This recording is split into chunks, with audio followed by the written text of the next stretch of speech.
네, 안녕하세요. 정신과 의사 이광민입니다. 월요일날 또 아침 10시가 됐습니다. 월요일날 되면 항상 이제 주말이 끝난다는 것 때문에 다들 아쉬워하실 것 같은 마음이라 이 시간이 가장 보면은 일주일 중에서 제일 힘든 시간이잖아요. 월요일날 아침. 한 주를 시작해야 되는 이 뭐라 그럴까요? 또 월화수목금을 열심히 살아야겠구나에 대한 부담감 같은 거죠. 날씨가 이젠 추워졌습니다. 네, 어젯밤에 간밤에도 자려고 누웠는데 좀 싸늘하네 했는데 아니나 다를까 예, 아침에 뭔가 오싹할 정도로 약간 추운 느낌이 들어서 네, 이제는 이 옷이나 이불이나 이런 것도 다 겨울 거를 가지고 와야 되는 게 아닌가 싶은 그런 계절입니다. 이러다 보면 또 금방 겨울 한겨울로 들어가겠죠. 올 여름에 이제 어떻게 보면 폭염이었다면 올 겨울에는 혹한이라고 얘기하죠. 많이 추울 거라고 다들 기상하시는 분들이 예측을 하시더라고요. 그래서 아마 저도 지금 긴장하고 있습니다. 근데 또 추운 날에는 또 추운 날 나름대로의 매력이 있잖아요. 정말 추운 날 이렇게 완전 따뜻한 외투를 이렇게 막 꺼내 입고 다닌다거나 그리고 집에 들어와서 씻고 이렇게 좀 이렇게 도톰한 이불 안에 들어가 있으면 그때 약간 그 편안한 기분은 한여름에는 경험해보기 힘든 그런 게 아닌가라는 생각도 합니다. 예전에는 온천 같은 거 다니는 거 되게 좋아했었는데 요즘은 그런 시간도 없어서 그러지도 못하네요. 근데 추운 날 약간 노천 온천 같은 것도 되게 좋죠. 자꾸 끊긴다고 하셔서 한번 확인 좀 부탁드립니다. 지금도 끊기나요? 음성이 끊긴다는 거죠? 아마 음성이 끊긴다는 말씀이신 것 같은데 혹시 계속 끊기면은 말씀 좀 해주세요. 네. 잠깐만. 여기 있구나, 마우스가. 그래서 아침부터 되게 많은 분들이 함께 해 주시고 계시는 것 같습니다. 그래서 윤희님께서 인사해 주셨고, 무리엘님 161명이나 들어오셨다고요? 아침 시간에? 피디님이 저한테 알려주셨는데, 이야, 지금 시간에요? 깜짝 놀랐는데? 우와, 대단하다. 유희님께서 아는 형님 재밌었어요 라고 하셨는데 제가 지금 지난주 토요일날 방송됐죠. 지난주 토요일날 아는 형님 촬영은 좀 더 급하게 했습니다. 촬영은 뭐 2주 전에 해서 거의 일주일 만에 방송이 나간 셈이거든요. 아마 뭐 여러 가지 이유들이 좀 섞여 있을 것 같기는 합니다. 거기도 뭐 여러 가지 좀 이야기들이 좀 있었잖아요. 아는 형님 이야기는 뭐 인사 좀 나눈 다음에 좀 해볼까요? 그래도 궁금해하신 분도 있으려나 모르겠네요. 나나님께서도 안녕하세요 인사해 주셨고 물리엘님도 아는 형님 이야기 해주셨네요. 식탐 많은 콧물 여왕님 그리고 바스타제이님 인사해 주셨고 한님께서도 인사해 주셨습니다. 이지민님 임은경님은 좋은 에너지 이렇게 또 인사해 주셨고요. 무리엘님은 교토에 계시는군요. 버퍼링이 잠깐 윤님께서 있었다고 하셨는데 아마 바로바로 실시간으로 나가는 거를 보시게 되면은 조금 끊길 수도 있을 것 같고요. 조금 뭐랄까요, 지나간 걸로 이렇게 설정하셔가지고 보시게 되면, 그러니까 윤리님 말씀대로 10초 뒤로 해서 봅니다라고 하시면은 좀 나은 것 같습니다. 아마 지금 이 시간에 160명이나 들어와 계신 건 아마 아는 형님 효과, 윤희님 말씀대로, 무리엘님 말씀대로 아는 형님 효과 때문이겠죠? 때문이겠죠? 웃기죠? 정말 웃기죠? 저도 놀랍습니다. 제가 아는 형님을 나갔다는 게 되게 한번 여의스 선생님이랑 아는 형님 디프리 같은 방송을 한번 하긴 해야 되는데요. 갑자기 섭외 연락이 왔고요. 근데 사람의 촉이라는 게 되게 신기해요. 사람의 촉이라는 게 정말 신기한 게 제가 저 유튜버잖아요. 맑은 눈의 광민이라고.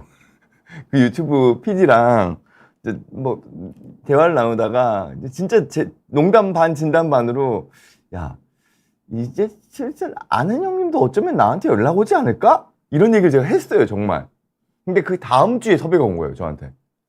그러니까 제가 이거를 어떻게 알았냐면은 뭐 누구라고 말씀드리면 조금 그렇긴 합니다만 스모킹건이라는 KBS 프로에 같이 거기서 이제 뵙는 어떤 분이 아는 형님 섭외를 받으셨다 그러시더라고요. 꽤 전에. 그리고 제가 이혼숙녀 캠프도 JTBC고 안은영님도 JTBC잖아요. 그래서 JTBC 방송을 내가 지금 나가고 있으니까 이혼숙녀 캠프를 뭐 약간 부부 상담 특집 이런 걸로 하면은 불러주지 않을까? 기대 반 혹은 그냥 욕심 반 혹은 그냥 허풍 반 그렇게 생각을 했던 거죠. 예. 그리고 만약에 저는 JTBC에서 그 안은영님 섭외가 들어오면 저는 이혼숙녀 캠프에 상담진들이 다 나가는 걸 거라고 생각을 했었어요. 맨 처음에 제가 상상하기로는. 거기에 이호선 선생님이랑 또 그 사이코 드라마 하시는 분 계시잖아요. 그래서 이렇게 3명이 나가게 되려나? 뭐 이런 상상을, 그러니까 공상의 나래를 펼치는 거죠. 제가 말씀 가끔 드릴 때 있잖아요. 잠잘 때는 기분 좋은 공상을 하라고요. 비현실적인 기분 좋은 공상을 하라고요. 그게 제가 몇 주 전까지는 이제 누워가지고는 뭐 안은영님 나가서 이렇게 나가면 이렇게 하면 재밌지 않을까 뭐 이런 생각하면서 잤던 거죠. 그러다가 문득 생각해보니까 현실 가능성이 완전 없는 건 아닌 것 같은데? 라는 생각을 하던 차에 섭외가 왔고, 예, 섭외가 왔고, 원래는 좀 더 좀 여유 있게 촬영하는 거였는데 촬영 일정이 좀 빨라졌고 방송도 좀 빨라진 것 같습니다. 그래서 저랑 여의서 선생님이랑 인지심리학 하시는 김태훈 교수님이 같이 했고요. 김태훈 교수님이 요즘 이런저런 교양에 많이 나오시더라고요. 그래서 뭐 수면 관련된 이야기도 하시고 어쩌다 어른에도 나오셔서 말씀하시고 말씀 워낙 잘하시고 또 기본적으로 지식도 많으시고요. 또 물론 여의서 선생님도 너무 훌륭하시지만 여의서 선생님한테 제가 기대했던 거는 예능이 저나 김태훈 교수님이나 경험이 거의 없잖아요. 저도 예능 경험이 거의 없거든요. 그래서 여의서 선생님이 딱 계셔주셔서 뭐랄까 좀 든든했죠. 아무래도 여의서 선생님은 안은영님에도 예전에 나오셨던 적이 있으시고 여러 예능에 고정으로도 나가시기도 하셨고 그러시니까 이제 아무래도 그런 경험들이 많으실 거잖아요. 어떻게 이렇게 멘트를 치고 들어가야 될지에 대한 거나 이런 것들을 잘 아실 거라 같이 한다고 이렇게 제작진에게 이야기를 들었을 때 든든했습니다. 뭔가 이렇게 제가 조금 버버벅 거리더라도 여기서 선생님께서 이렇게 잘 챙겨주시고 이렇게 분배해 주시겠지 생각하고 좀 마음 편하게 방송을 했던 것 같고요. 예. 방송하면서도 그냥 눈 딱 뜨니까 방송 끝나 있더라고요. 그러니까 그만큼 즐겁게 정신없이 예, 그렇게 방송을 했던 것 같습니다. 그리고 다행히 시청률도 나쁘지 않게 나와서 물론 좀 더 나왔다 그러면 좋았겠지만 근데 저는 사실 토요일 날 방송할 때까지 완전 초긴장 상태였거든요. 저는 저희 가족들은 알 텐데 이게 예능이다 보니까 막상 어떻게 당길지 모르잖아요. 저도 막 이렇게 흥에 겨워가지고는 조금 이렇게 과하게 얘기한 것들이 있을 수 있고 그게 또 과하게 편집돼 버리면 완전 딴 방향으로 튀어버리는 거기 때문에 갑자기 불안한 거예요. 거기다가 괜히 좀 조심스러운 면도 없지 않아 있었고 근데 다행히 편집이 너무 과하지도 너무 덜하지도 않게 잘 돼서 그래서 뭐 한편으로 이제 방송 나간 다음에 그제서야 좀 마음의 긴장을 풀었던 지난 주말 사이였습니다. 윤희님께서 원장님 유튜브 광고도 하세요. 제 유튜브 말씀하시는군요. 그랬나 봅니다. 제가 가끔 요즘 머리 안으로 이게 상상의 나래를 펼치는 거잖아요. 공상, 잠을 잘 때 공상이 이러다 보면은 뭐 이렇게 간단한 광고라도 찍게 되지 않을까. 그러면 이제 제 와이프가 옆에서 등짝을 치죠. 정신 차리라고. 근데 그런 생각들은 가끔 합니다. 왜냐하면 제가 지금 방송을 하는 건 어디까지나 제가 생각할 때는 아직까지는 공익적인 측면이 좀 더 많다고 생각하거든요. 안은영님 나간 것도 물론 저 개인적으로도 되게 인지도를 높일 수 있는 좋은 기회고 되게 영광이지만 그런 것보다 정신과 의사라는 사람이 좀 편하게 대중에게 접근하다 보면 오은효 선생님도 마찬가지고요. 편하게 접근하다 보면은 그 정신과에 대한 문턱을 좀 낮추고 또 정신과 진료를 보시는 분들에 대한 편견을 조금 줄일 수 있지 않을까에 대한 것도 좀 같이 있어요. 물론 제가 이렇게 그 내용으로 담아서 말씀드리는 것 자체가 또 일정 부분 공익적인 측면도 있을 거라고 생각합니다만 그런 의미가 같이 있거든요. 그러니까 제가 그래서 이때까지 한 방송들은 대부분 아직까지도 뭐 앞으로도 그렇겠지만 저의 어떤 사적인 이익보다는 공익적인 목적이 그래도 좀 더 크다고 생각을 합니다. 그래서 가급적이면 교양 쪽으로 많이 이렇게 나가려고 하는 거고요. 근데 이제 광고는 완전 달라져 버리죠. 광고는 이제 완전 사적 영역이기 때문에 그 부분은 그러니까 머리 안으로 조심하는 거죠. 근데 설령 들어오더라도 이런 광고는 절대로 하면 안 되겠다. 네, 그런 거 있죠. 네, 그런 거는 확실하게 있습니다. 이런 의료와 관련된 광고는 절대로 하면 안 되겠다. 이건 당연하죠. 왜냐면 의료라는 거는 어디까지나 모든 사람들에게 다 뭐랄까요, 평등하게 공정하게 이루어진.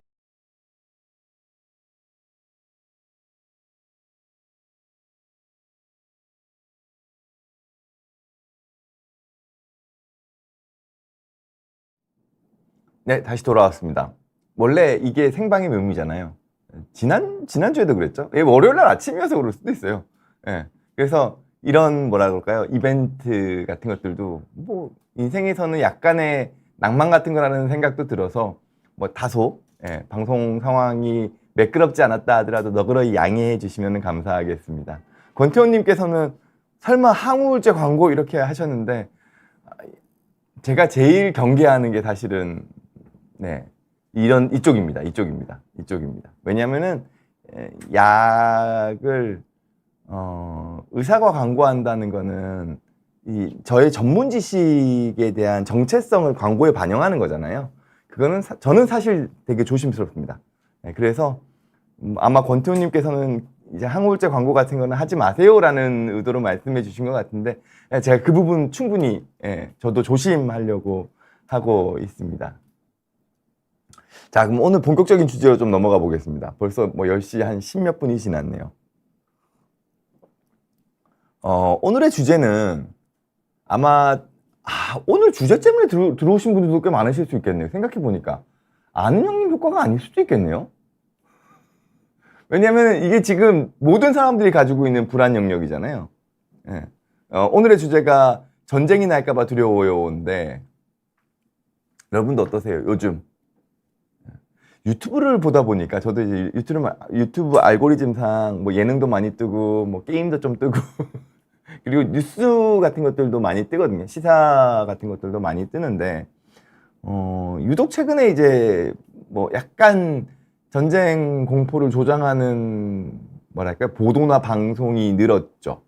그리고 뭐 물론 그냥 대놓고 얘기해서 북한에서도 자꾸 그런 걸로 약간 자극하고 있는 것 같고 또 일부 이제 좀 탈북하신 분들 중에서는 방송에 나오셔서 혹은 북한 전문가 분들께서 이제 북한 정권 붕괴가 얼마 남지 않았다는 식으로 또 말씀하시는 분들도 있고 그렇다 보니까 계속 또 끊긴다고 하시는데 한번 확인해 주시죠. 네. 뭐 그래서 버퍼링이 좀 있다고 하시는데요. 그래서 일단 지금도 있나요? 지금도 계속 버퍼링이 있나요? 네, 일단 그래도 좀 진행을 해보겠습니다. 중간에 만약에 저희가 너무 또 그러면 아까 전처럼 잠깐 이렇게 끊었다 가더라도 양해 부탁드리겠습니다.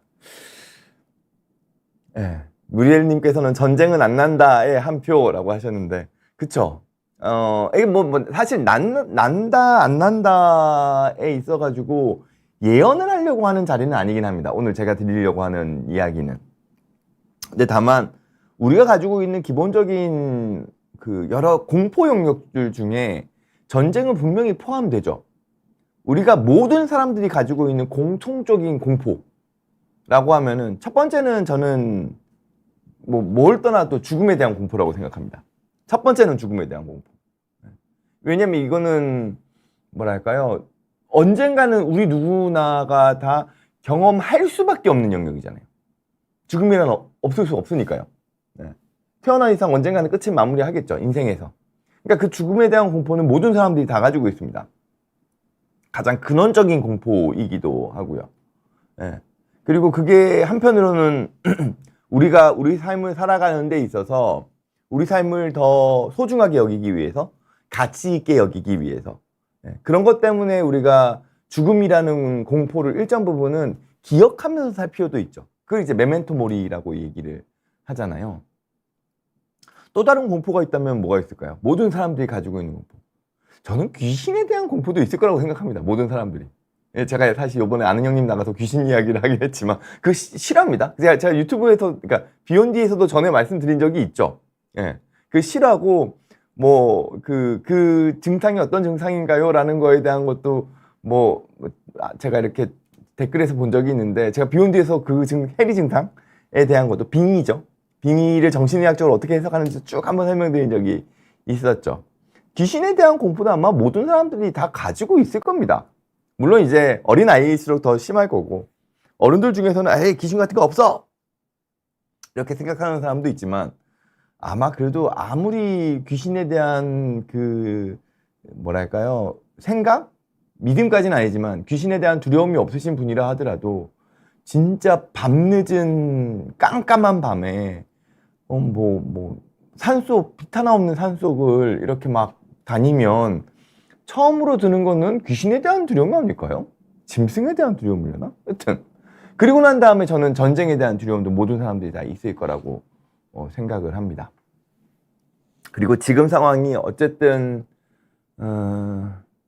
우리로 하여금 약간 세기말과 유사한 어떤 사회적인 환경이 조성되어 있다고 저는 생각해요. 1990년대 후반 같은 느낌이 드는 것이 저희가 일단은 코로나 상황이라는 전대미문의 질병 대유행, 예. 거의 스페인 독감이나 흑사병에 준하는 수준의 그보다 어떻게 보면 더 심각했을 수도 있죠. 이건 전 세계적으로 있었으니까요. 물론 그나마 우리나라가 이 코로나 어떤 그 질병 공포에서는 다른 나라에 비해서는 그래도 조금은 덜했다고 생각을 합니다만 어쨌든 전 세계적으로 거의 코로나라는 어떻게 보면 이것도 역시 죽음에 대한 공포죠. 그리고 현대의 어떤 문명으로 이거를 해결해내지 못한다는 거를 우리가 한 2년 정도 경험을 했죠. 2년 이상 경험을 했잖아요. 그리고 난 다음에 일어나는 여러 가지 지금 전 세계적인 뭐랄까요 불안정한 요소들 물론 경제적인 것도 마찬가지입니다만 어쨌든 이스라엘과 가자지구 사이에서의 문제 그걸 팔레스타인의 문제라고 보고 싶지는 않습니다. 저는 이스라엘과 가자지구죠. 물론 거기서 이제 좀 더 확장돼서 지금은 이란이랑 시리아까지도 지금 이야기가 나오고 있지만 어쨌든 이슬람 무장정파라고 할 수 있을지 모르겠습니다. 거기와 이스라엘 사이의 전쟁 그리고 러시아와 우크라이나 사이의 전쟁도 마찬가지죠. 그리고 그런 상황에서 지금 북한군이 일정 부분 우크라이나 전선에서 러시아 전쟁에 참여해 있다는 거 아니에요. 예. 그러다 보니 이게 혹여나 세계전쟁의 어떤 시발점이 되는 게 아닌가라는 염려를 하게 되고 어쨌든 북한은 우리랑 어찌됐건 휴전 상태의 상황이기 때문에 그런 상황에서 당연히 우리나라 입장에서는 북한이 저렇게 위험하게 행동하는 것 자체가 우려스럽죠. 염려되죠. 그리고 외국 같은 경우에도 북한이 참전하는 거에 있어 가지고는 여러 외신들에서도 심각하게 다룬다는 거 아니에요. 네. 그러다 보니까 자연스럽게 우리가 가지고 있는 그 모든 사람들의 공통된 공포 중에 하나인 전쟁 공포라는 것들이 자극되는 지금 시기를 살아가고 있다고 생각을 합니다. 근데 좀 과거를 좀 봤으면 해요. 제가 오늘 오면서 문득 든 생각이 그런 겁니다. 지금만 이랬나? 이런 거에 대한 공포가 지금만 이랬나? 지금 시기에만 우리가 이런 것들을 되게 드물게 경험하고 있는 걸까? 불안정한 시국? 예, 아트님께서도 불안한 시국 이런 표현을 쓰셨는데 예. 우리가 이런 어떤 전쟁에 대한 공포 그리고 세계전쟁에 대한 공포 그걸로 인한 어떻게 보면은 파국적인 결말에 대한 공포 이런 것들을 지금만 느끼고 있을까에 대한 거죠. 그러면서 곰곰이 제가 어릴 적을 되돌아봤어요. 어릴 적을 되돌아봤는데 제가 처음으로 이제 이런 전쟁 공포와 유사한 정도의 공포를 경험했던 거는 휴거에 대한 공포였습니다. 제가 어릴 적에. 아마 초등학교 고학년이나 중학교 뭐 1, 2, 3학년 이때쯤인 것 같아요. 예. 그때가 지금 우리나라에서 휴거가 난리가 났던 게 1992년도거든요. 아, 그러니까 얼추 맞긴 하겠다, 진짜. 제가 초등학교 때네요, 그러고 보니까. 초등학교 고학년 때군요. 그러니까 제가 초등학교 아마 저학년 때였던가 봐요, 그러면. 그때 제가 저희 할머니와 같이 잠을 자면서 아마 그 휴거 사태 전이었던 것 같거든요. 그러니까 막 휴거에 대한 공포를 자극하고 있을 때, 사회에서. 그때 할머니한테 휴거에 대한 이렇게 두려움을 막 이야기하면서 어떡하냐고 막 이런 식의 이야기를 할머니에게 했던 기억이 납니다. 저희 할머니가 이제 목사님 사모님이시잖아요. 예. 그러니까 할머니가 그냥 걱정하지 말라고 그냥 걱정하지 말라고 휴거가 지금 당장 오지도 않겠지만 설령 휴거가 온다 하더라도 할머니랑 너는 하늘나라 갈 거야 걱정하지 마. 그러니까 신경 쓰지 마. 너가 더 열심히 할 필요도 없고 그냥 지금대로 열심히 살면 돼. 생각해보니까 이게 지금에도 적용되죠. 그때 당시에는 약간 그 세기말적인 상황이 있기는 했죠. 그때도 92년도니까 지금 2000년이 되기 한 8년 전쯤이잖아요.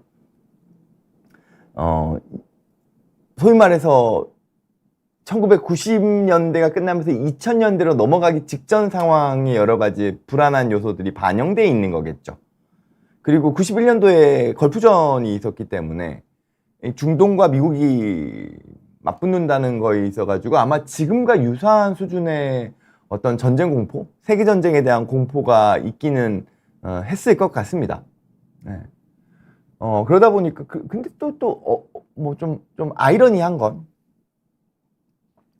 그 휴거에 대한 그 기반이 노스트라다무스의 1999년 세계 종말론과 연결되어 있다는 것도 좀 아이러니하죠. 예. 그 뭐 계산할 때 1999년에서 어떻게 계산해가지고 1992년이 나왔다고 하더라고요. 물론 뭐 완전 대사기극으로 끝나긴 했죠. 예. 그때 당시에 뭐 지금 아마 그렇게 못하지 않을까요? 그때니까 그렇게 했겠죠. KBS, MBC 뭐 그 공중파 뉴스에서 실시간으로 생방 보도를 했잖아요. 그 상황을. 그 다미성교회인가요? 거기에서 한 그 휴거 파동에 대해 가지고 외신들도 와 있고요. 예. 그러니까 뭐 휴거 날짜가 다가오니까 뭐 사람들 모이고 막 난리 나고 막 재산 다 헌납하고 뭐 애들까지 대동해 가지고 흰 옷 입고는 거기 모여 가지고는 막 뭔가를 한 거 아니에요. 근데 시간이 지나도 아무 일도 일어나지 않았죠. 그러니까 거기서 이제 뭐 부모님 몰래 나왔던 사람들은 부모님한테 이렇게 멱살 잡혀가지고 끌려가고 그 안에서 난동 부리는 사람들도 있고 뭐 망연자실에 있는 사람들도 있고 물건을 던지는 사람도 있고. 근데 그 와중에 그때 당시에 그 휴거를 주장하셨던 목사님은 구속상태에 있었다는 거 아니에요? 지금 생각하면 어이가 없죠. 지금 생각해보면 어이가 없습니다. 아마 지금 만약에 휴거에 대한 걸 다시 누가 거론한다면 사실 성경이 바뀐 건 아니거든요. 휴거에 대한 뭐 기본적인 내용은 뭐 요한계시록에 있는 여러 가지 이야기들 때문에 뭐 적그리스도가 어쩌고저쩌고 뭐 대환난이 어쩌고저쩌고 뭐 그 전에 이렇게 하여튼 뭐 이런 내용들이잖아요. 성경은 바뀐 게 없죠. 1992년도의 성경과 지금의 성경이 다르겠어요? 똑같은 성경인데? 근데 지금 만약에 누군가가 막 휴거에 대한 거를 적극적으로 떠들고 다닌다고 생각해 보세요. 와, 계산을 해봤더니만 1992년도가 아니었고, 뭐 저쩌고 해가지고는 지금이다.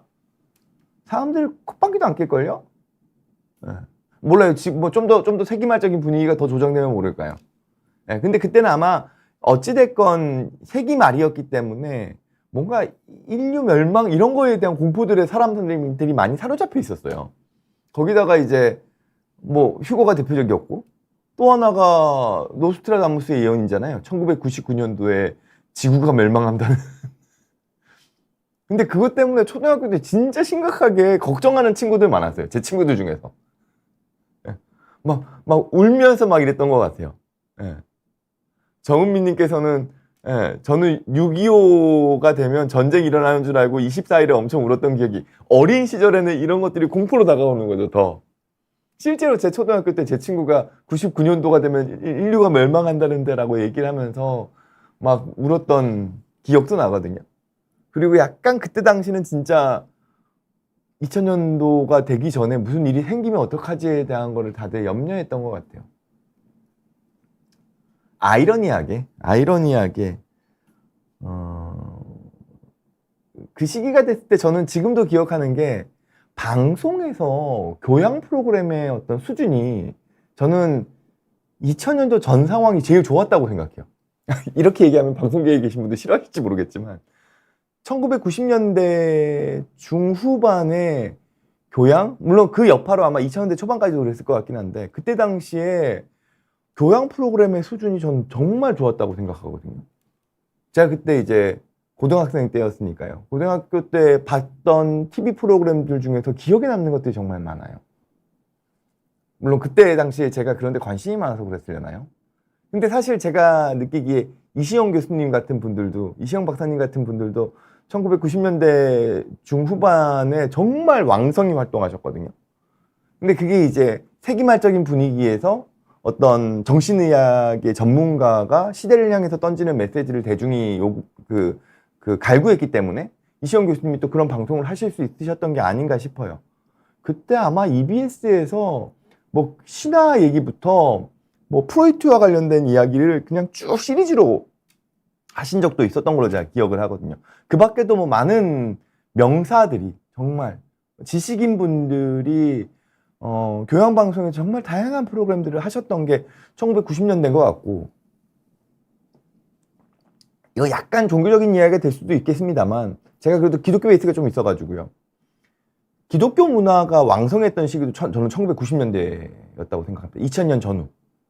그때가 기독교 어떤 음악이나 이쪽 영역도 거의 그 다음엔 다시 나올 수 없을 정도로 정말 왕성하고 풍성했던 시기거든요. 아마 그거 역시도 약간의 그 세기말적인 분위기가 사람들로 하여금 종교적인 활동이 심취하게 만들지 않았나라는 생각도 들어요. 어쨌든 그렇게 1990년대가 지나가죠.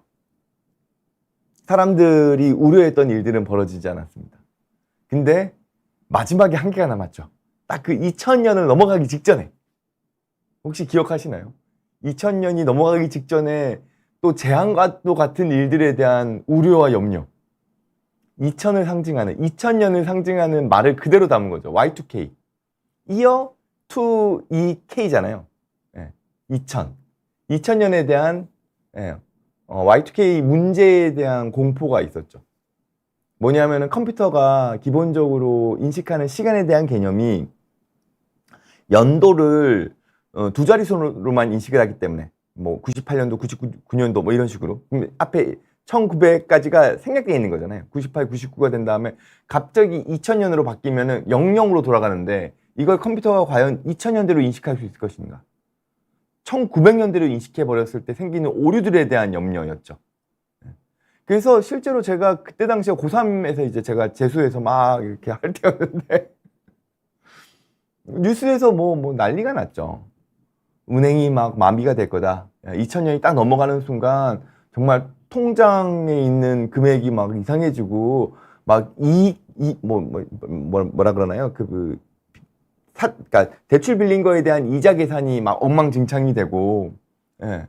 그리고 군사 관련된 장비들 역시도 뭐 노후된 장비들이 있으니 이런 장비들은 2000년을 인식 못하고 1900으로 인식을 하면서 뭐 예를 들어 가지고 뭐 핵무기 같은 것들도 뭔가 오류를 일으킬 수 있고 뭐 원자력 발전소도 뭐 어쩌고저쩌고 이러면서 2000년이 딱 넘어가는 순간 2000년 1월 1일 12시 00이 딱 됐을 때 전 세계적인 대혼란이 일어날 수도 있다는 식의, 이건 또 뭔가 이렇게 뭐 종교적인 이야기도 아니고 허무맹랑한 얘기도 아니고 과학적으로 또 그럴싸하잖아요. 그러니까 또 사람들이 엄청 염려했죠. 실제로 그때 당시에 뭐 은행에서 예금 인출하시는 분들도 있고, 예. 정말 뭐 은행권이나 금융권이나 전산 쪽에 계시는 분들은 아마 2000년을 맞이하는 기분이 그 불안 그 자체였을 겁니다. 혹시라도 오류 생기면 어떡하나에 대한 부분들이죠. 근데 다행히 2000년이 딱 도래했을 때도 아무런 문제가 생기지 않았죠. 여기에 대해서는 여러 가지 이유들이 있긴 하더라고요. 지금 저도 기억나거든요. 왜냐면 그때 제가 고3 때 그 입시 중이라 대입 입시여서 2000년 초에 이제 면접을 보는 거죠, 제가. 예.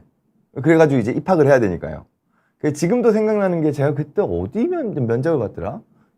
제가 그때 입시가 다 떨어졌거든요. 고3 때 입시가 다 떨어졌는데 그때 경북대 공대였나? 경북대 공대였나? 입시를 입시하면 지원하면서 면접 시험을 보는데 면접 문제가 그거였어요. Y2K가 결국에는 별 문제 없이 끝났는데 이게 일정 부분은 너무 우리 사회가 과잉 대응을 하면서 불필요하게 불안해한 거냐 아니면은 충분한 대응을 잘했기 때문에 문제가 안 생기느냐에 대한 거를 논하라는 게 면접 시험 문제였어요. 제가 그게 지금도 기억납니다. 예. 근데 많은 전문가들은 어쨌든 그때 당시에 1999년도에 뭐 전 세계적으로 어쨌든 Y2K에 대한 공포가 생기면서 대거 그 컴퓨터 전문가들이 그 Y2K 문제를 해결하기 위해서 뭐 말도 못하게 투입이 됐고, 예. 비용도 뭐 상당 부분 사용을 했고, 그러다 보니까 큰 문제 없이 넘어갔다는 이야기가 중론이기는 하더라고요. 예. 뭐 일부에서는 약간 그 공포론을 자극해서 뭐 거기서 이제 뭔가 이윤을 챙기려고 하는 누군가의 음모다라는 이야기도 있기는 했었죠. 있기는 했었지만 사실 저도 오늘 제가 잠깐 이렇게 봤는데 1970, 80년대부터 Y2K에 대한 언급은 계속 있었다 그래요. 예, 컴퓨터 전문가들 사이에서, 예, 컴퓨터 공학 하시는 분들 사이에서 언급은 돼 있었고 그를 조금씩 준비를 하기도 하다가 이제 1999년은 정말 발등에 불 떨어진 상황이니까 그때 막 부랴부랴 해서 어쨌든 정리는 했고 뭐 그래도 몇 개 오류들은 좀 생기긴 했었다고 하더라고요. 물론 자잘자잘한 문제들이죠. 예, 뭐 나이가 잘못 호적상 나이가 뭐 잘못 좀 기재돼 있는 게 몇 개 있었다거나, 예, 예, 뭐 컴퓨터 뭐 비디오 대여 업체에서 뭐 대여비에 대한 뭐랄까요 그 계산을 착오해 가지고는 뭐가 있었다거나 뭐 이런 자잘자잘한 거 있었지만 심각한 문제는 안 터졌으니까요. 결국 죄송합니다. 결국 우리 사회가 지금 이 순간 경험하는 어떤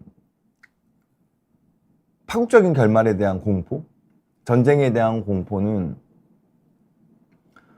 우리 사회가 인류가 예전부터 꾸준하게 경험해왔던 불안적인 요소였죠. 그리고 그 불안에 대한 요소가 무조건적으로 나쁘다고 얘기하기는 어려울 것 같아요. 무조건적으로 나쁘다고 얘기하기는 어려울 것 같아요. 우리가 결국에는 불안이 있기 때문에 대처를 하는 것도 있거든요.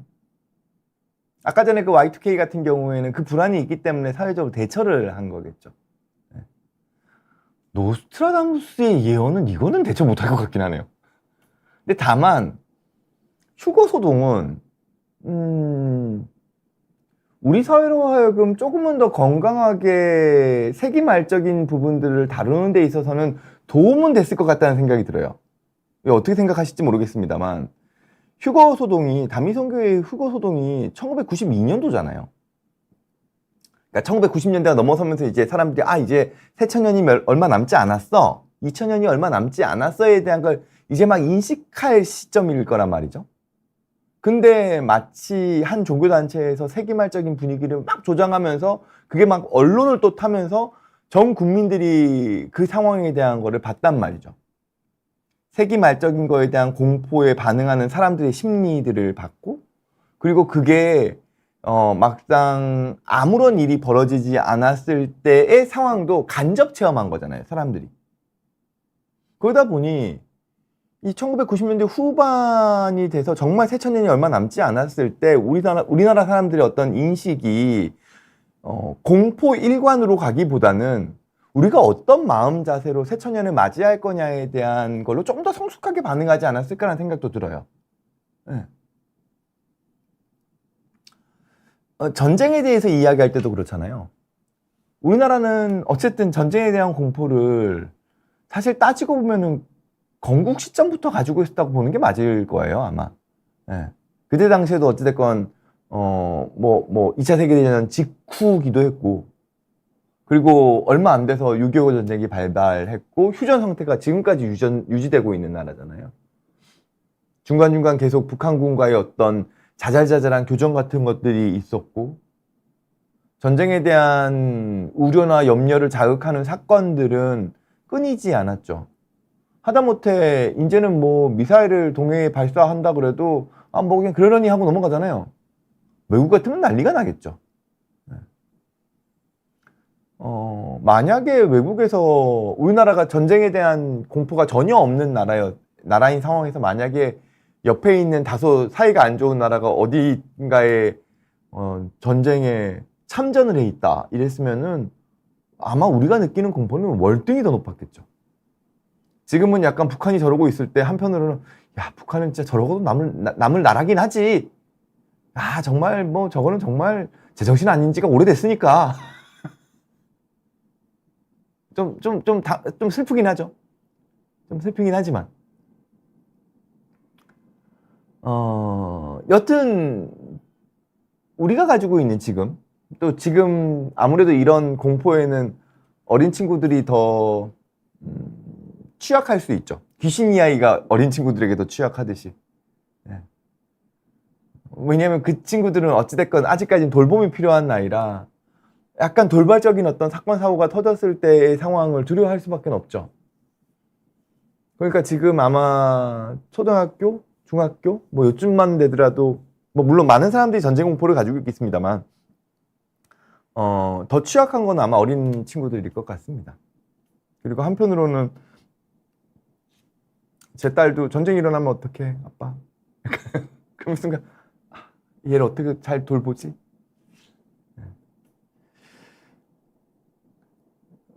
전쟁이 난다 안 난다라는 거 확언할 수는 없죠.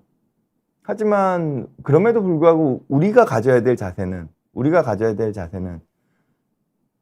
첫 번째는 우리 할머니가 제가 어렸을 때 해준 얘기랑 똑같죠. 제가 휴거에 대한 공포를 느꼈을 때 우리 할머니가 저한테 얘기해 주셨다. 지금 살아온 대로 열심히 살아가면 돼. 그 어떤 상황이 되더라도 지금 살듯이 살아내면 잘 살 수 있어. 그리고 아직 오지 않은 거에 대해서 미리 염려할 필요는 없단다. 즉 우리가 지금 전쟁에 대한 공포를 가지고 있다 하더라도 지금 당장 전쟁이 시작되는 것도 아니죠.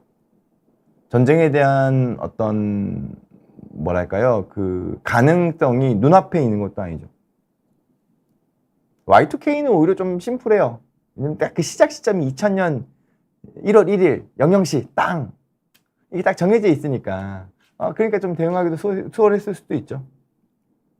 근데 여튼 전쟁에 대한 불안이 우리가 높아져 있긴 하지만 지금 발등에 불이 떨어져 있는 상황은 아니에요. 언젠가에 대한 염려죠. 제가 항상 정신과에서 강조하는 건 히어앤 나옵니다. 지금 여기 상황.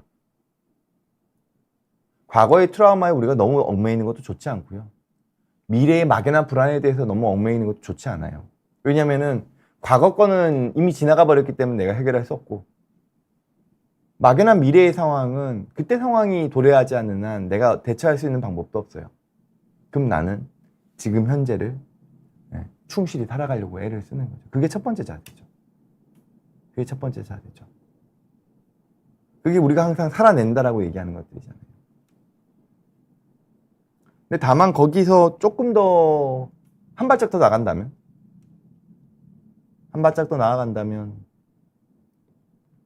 그래도 지구 어딘가에서 우리가 지금 염려하는 전쟁에 고통받는 사람들에 대한 안타까운 마음을 가질 필요는 있다고 생각을 합니다. 뭐 가자지구 상황이라든지 아마 지금은 이스라엘 국민들도 많이 불안할 거예요. 혹여나 이런 거에 대한 게 거기는 이제 발등에 불이 떨어져 있는 상황이잖아요. 뭐 이란과의 지금 어떤 상황이라든지 이런 거에 대한 공포는 물론 뭐 이스라엘이 지금 거의 뭐 압도적으로 모든 걸 다 주도해 나가고 있지만 이란 어찌됐건 양쪽 다 피해는 있겠죠. 누가 이기고 지고의 문제가 아니라 이거는 결국에는 사람들 입장에서는 힘들어질 수밖에 없으니까요. 우크라이나 역시도 마찬가지죠. 러시아와 우크라이나 상황도 전쟁이 터졌을 때 그 나라가 가지고 있는 비참한 상황들에 대한 안타까움, 그리고 일정 부분의 애도, 그리고 그런 일을 빨리 끝낼 수 있게끔 도와줄 수 있는 어떤 마음의 자세. 물론 뭐 지금 미국 대선이 얼마 남지 않았고 아마 미국 대선이 끝나야 여러 가지 지금 세계적인 어떤 불안정성이 조금은 안정될 것 같기는 해요. 지금 보면은 막 이스라엘에서 미국하고 입 맞추지도 않고 막 뭘 하는 것도 결국에는 미국이 지금 대선 직전이니까 지금 이게 어떻게 될지 모르니까 그런 거 아니에요. 그러고 나면 이제 조금 다시 우리가 예전에 가졌던 세계적인 상황을 조금은 예전으로 좀 더 안전한 이렇게 불확실한 상황들이 좀 줄어드는 상황으로 갈 수는 있겠지만 지금은 약간 그런 것도 같이 껴 있겠죠. 그럼에도 불구하고 어쨌든 지금 우리나라의 지구 반대편에서 벌어지고 있는 여러 가지 안 좋은 일들에 대해 가지고는 우리가 기억은 하고 있을 필요는 있을 거라고 생각합니다. 그리고 또 하나는 어쨌든 그래도 우리나라는 휴전국이기 때문에 북한이라는 위협은 언제나 도사리고 있죠. 그런 상황에서 그래도 그 국방 안보에 대한 측면, 이런 측면에 대해서는 다시 한번 우리들이 마음으로 이렇게 좀 뭐라 그럴까요? 필요성에 대한 거를 가지고 또 그분들 그쪽에서 이제 열심히 자기의 자리를 지켜주시는 분들, 군인분들이든 국가 안보에 이렇게 종사하시고 계신 분들에 대한 존중과 이런 부분들은 분명히 필요할 것 같다는 생각을 합니다. 국방에 대한 부분 역시도 마찬가지죠. 요즘은 어떨지 모르겠습니다만 옛날에는 이제 군대 간다는 거에 대한 공포가 남자들 사이에 되게 컸잖아요. 진짜 컸거든요. 저희 때만 하더라도 군대 부조리라는 부분들이 너무 커서 약간 누구나 마음 한구석으로는 병역 기피에 대한 마음을 다 가지고 있었죠. 근데 요즘은 그런 것들이 예전보다 많이 줄어들었다고 생각하거든요. 국방에 대한 부조리, 그러니까 그 병역에 대한 부조리도 많이 줄어든 상황이라 뭐 우리 국민이 가지고 있는 의무 중에 하나잖아요. 국방에 대한 의무 역시도 우리가 어떻게 보면은 마음에서 그렇게 너무 가볍게 여기지 말아야겠다는 생각들은 합니다. 그리고 그분들에 대한 처우 개선이나 이런 부분도 정말 중요한 부분일 거라고 생각하고요. 그러니까 우리들이 가끔 까먹거든요. 어쨌든 우리가 아직까지 우리는 사실 전쟁 공포에 대한 부분이 아니라 우리는 이미 전쟁을 잠깐 쉬고 있는 휴전국이기 때문에 전쟁에 어떤 영향력이 항상 있는 나라죠. 우리가 자꾸 까먹어서 그렇죠. 근데 그럼에도 불구하고 이 전쟁 불안을 우리가 되게 뭔가 이렇게 회피 수단으로 사용하거나 혹은 극단적인 공포의 영역으로 가져가기보다는 지금 살아왔듯이 꾸역꾸역 하루하루의 삶을 성실하게 살아가고, 그리고 이러한 전쟁이라는 비극이 우리에게 생기지 않을 수 있도록 예방을 하고 잘 대비를 하고, 그리고 한편으로는 외국에서 일어나는 여러 가지 비극적인 상황에 대해 가지고는 우리가 일정 부분 도울 수 있는 부분들은 도우면서 거기서 일어나는 비극들을 그래도 좀 막을 수 있도록 노력하는 것도 같이 필요하다는 생각들을 합니다.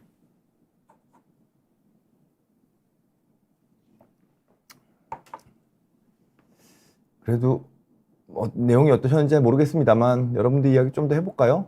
그래도 댓글을 좀 남겨주시는지 모르겠네요.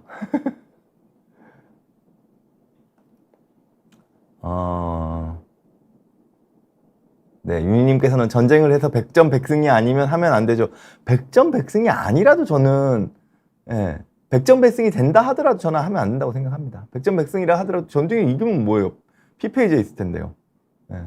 그러니까 이거는 어디든 마찬가지죠. 근데 참 이렇게 저런 걸 보면 짠하죠. 가자지구도 저는 마음이 너무 아프고 우크라이나도 너무 마음이 아픕니다. 근데 이게 또 막상 너무 웃긴 거는 웃기다고 표현하기가 너무 슬프긴 하지만 이게 지금 이쪽의 상황과 이쪽의 상황이 세력으로 따지면 좀 반대죠.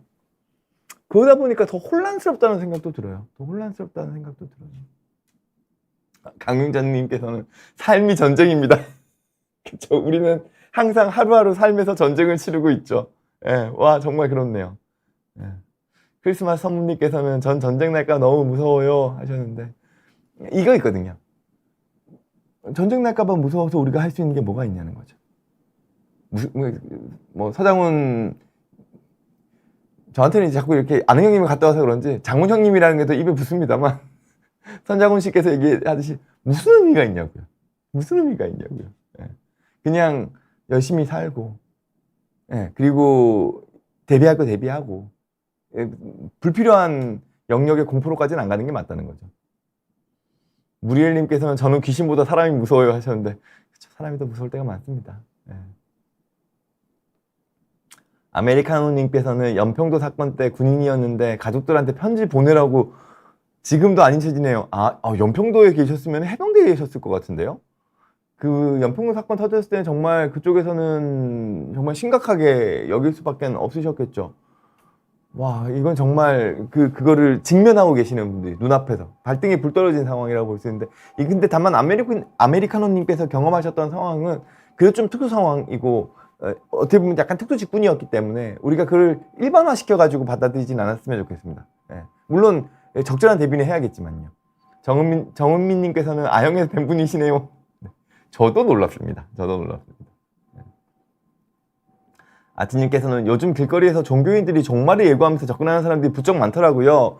불안한 시국인 건 맞죠? 라고 하시는데, 그럴 수 있죠. 근데 제가 최근에 이렇게 사이비 종교와 관련된 걸 여러 가지로 좀 생각을 해보는데, 우리나라 사람들이 기본적으로 사이비에 대한 그 예방접종이 잘 돼 있어가지고요. 웬만한 거에는 잘 안 넘어가시는 것 같아요. 이제는.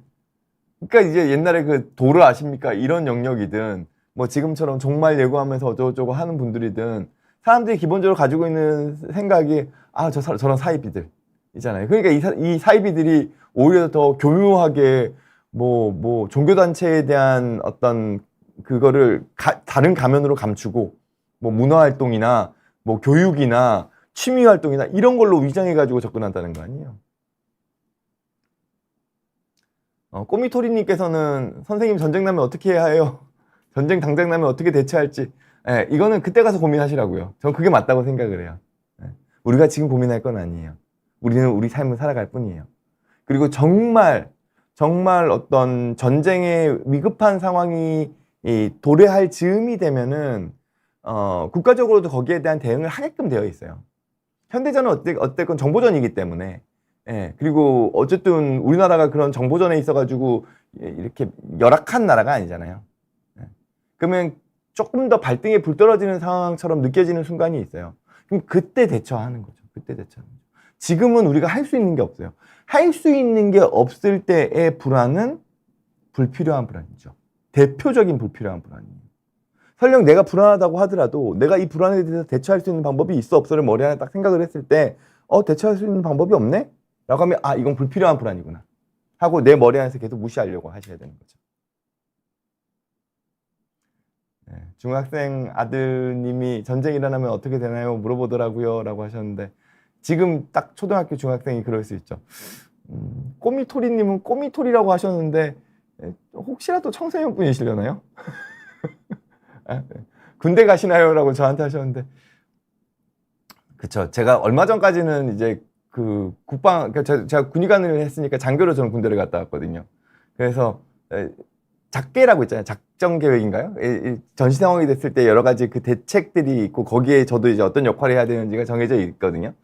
근데 이제는 나이가 있으니까 아마 터져도 문제가 터져도 제가 아마 장교로 가지는 않게 될 것 같고, 아마 그러니까 민방위 쪽에서 뭔가 역할을 하는 쪽으로 되겠죠, 아마요. 예, 그럴 것 같습니다. 네, 뭐 여러 가지 댓글로 본인들께서 경험하셨던, 그리고 제가 또 옛날 얘기를 하다 보니까 옛날에 같이 저희가 경험했던 그런 마치 그 어떤 전쟁 공포와 유사한 상황들에 대한 기억들을 같이 또 나눠주시는 것 같습니다. 권태호님께서는 전쟁 공포보다 평생 꺾어야 할 질병 PTSD 증상이 무섭네요. PTSD 증상은 약물 치료로 치료가 안 되나요? 라고 하셨는데, 분명히 뭐 약물 치료도 도움이 됩니다. 도움이 되고, 다만 이제 제가 정신과 증상을 얘기할 때 항상 말씀드리는 게, 정신과 증상은 완치라는 개념이 있다고 생각하지는 않습니다. 우리가 PTSD를 가지고 있다 하더라도 그 증상을 일정 부분 가지고 있어도 내가 일상생활에 지장이 없게 될 정도가 되면 그건 더 이상 우리가 질병으로 보지 않거든요. 근데 그러다가 사회적인 환경이 어떻게 바뀌고 자극이 있어가지고 내가 그 PTSD 증상이 다시 조금 올라올 수는 있겠죠. 그럼 다시 그걸 치료하고 또 일상생활을 해나가고 또 뭔가 자극이 있어서 올라오면 또 좀 치료를 하고 이런 식으로 가는 게 이제 정신과 질환들의 특징이거든요. PTSD 약물 치료라는 개념이 있어가지고 일단 어쨌든 우리 뇌에서 PTSD와 가장 연관성이 높은 뇌의 기관은 아미그달라라는 편도체라는 부위입니다. 변형계 안에 있는 편도체라는 부위가 우리로 하여금 자꾸 그 논란 반응을 만들어내요. 공포에 대한 반응을 만들어내요. 네. 별거 아닌 자극에도 내가 이걸 마치 과거 내가 트라우마 상황에서의 기억과 연관시켜버리면서 공포스럽게 반응해버리는 거죠. 그리고 기본적인 우리가 기억은 헤마라는 히포캠퍼스라는 우리 뇌 헤마라는 기억에 뇌 조직에 저장이 되는 반면 그 공포와 관련된 PTSD와 관련된 기억은 헤마에 저장되지 않고 편도에 저장이 됩니다. 아미그달라에 저장이 돼요.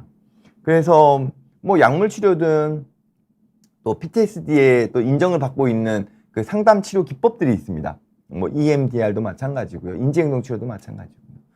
이런 치료법들은 일정 부분 헤마에 있는, 그러니까 편도에 저장되어 있는 트라우마와 관련된 기억을 우리가 일상적인 기억이라고 할 수 있는 헤마에 대한 기억으로 연결시켜주는 역할을 합니다. 그러면은 그 전까지는 내가 공포스럽게 반응했던 여러 가지 상황들이 이제는 안 좋았지만 힘들었지만 이제는 내가 받아들일 수 있는, 이제는 내가 좀 무시할 수 있는 일상의 기억으로 바뀔 수 있는 거죠. 그렇기 때문에 약물 치료도 도움이 되고 동시에 이제 뭐 상담적인 아까 말씀드렸던 PTSD에서 적용할 수 있는 상담 기법들을 좀 같이 사용하게 되면은 우리가 일상생활에서 지장이 없을 정도의 증상 수준으로 조금 낮춰갈 수 있다. 이렇게 좀 이해해 주시면 좋을 것 같습니다. 그러고 보니까 윤희님께서는 미국에서 선거하시는군요. 그렇네요. 이게 지금 이게 얼마 안 남아서 이게 빨리 미국 대선이 좀 끝나야지 지금의 이 약간의 그 혼란스러운 기간이 좀 안정이 되지 않을까? 물론 뭐 미국 정치에 있어가지고 제가 뭐 어느 편 들기는 어렵습니다만 뭐 어찌됐건 간에 뭐 그렇지 않을까 생각을 합니다. 그래도 많은 분들께서 함께 해주셔서 너무 감사드리고요. 네. 저는 그래도 꾸준히 뭔가 이렇게 사회적으로 또 건강한 역할들을 계속 하려고 노력을 해 나갈 겁니다.